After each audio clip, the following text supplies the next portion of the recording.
பானு, புதுக்கோட்டை மாவட்டம் வேங்கை வயல் விவகாரத்தில் குற்றவாளிகளை கண்டுபிடிக்காததை கண்டித்து ஏற்கனவே வேங்கை வயல் பகுதியில் தேர்தல் புறக்கணிக்கப் போவதாக அறிவித்திருந்தனர். அதன்படி தற்போது வரை அந்த தேர்தலை புறக்கணித்து வருகின்றனர். அதாவது புதுக்கோட்டை மாவட்டம் கீழமுத்துக்காடு ஊராட்சிக்கு உட்பட்ட வேங்கை வயல் கிராமத்தில் கடந்த ஆண்டு டிசம்பர் மாதம் 26ஆம் தேதி ஒரு பிரிவினர் பயன்படுத்தும் மேல்நிலை நீர்த்தேக்க தொட்டியில் மனித கழிவு கலந்த விவகாரம் தொடர்பாக கடந்த 1.5 வருடங்களுக்கு மேலாக இந்த குற்றவாளிகளை கண்டுபிடிக்கவில்லை என்று பல்வேறு கட்ட போராட்டங்கள் நடத்திய நிலையில் ஏற்கனவே சிபிசிஐடி இது தொடர்பாக 189 நபர்களிடம் வாக்குமூலம் பெற்றுள்ளனர்.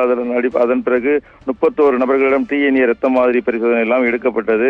இது தொடர்ந்து இந்த வழக்கு புதுக்கோட்டை வன்கொடுமை தடுப்பு நீதிமன்றத்தில் நடந்து பெற்று வந்தாலும் கூட குற்றவாளியை கண்டுபிடிக்கவில்லை என்று அந்த பகுதி மக்கள் தொடர்ந்து கோரிக்கை வைத்தனர். இந்த நிலையில் நாடாளுமன்ற தேர்தலை புறக்கணிப்பதாக ஏற்கனவே அறிவித்திருந்தனர். அதன்படி இன்று அதாவது முத்துக்காடு ஊராட்சிக்கு உட்பட்டு மொத்தம் 3600 வாக்காளர்கள் உள்ளனர்.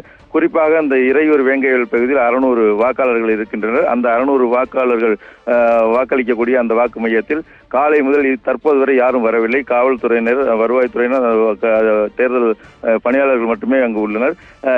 தேர்தல் வாக்குச்சாவடி மையம் வெறிச்சோடி காணப்படுகிறது.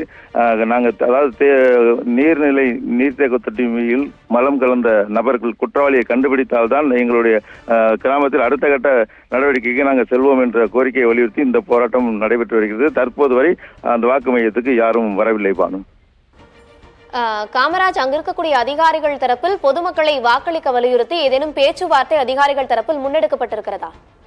அதாவது ஏற்கனவே 2-3 முறை பேச்சுவார்த்தை நடத்தினர். இந்நிலையில் இருந்தாலும் கூட இன்று அந்த ஊராட்சி மன்ற தலைவர் உள்ளிட்ட பல்வேறு அலுவலர்களும் பேச்சுவார்த்தை நடத்தினர். ஆனாலும் யாரும் வாக்களிக்க வர மறுத்திருக்கின்றனர். பானு.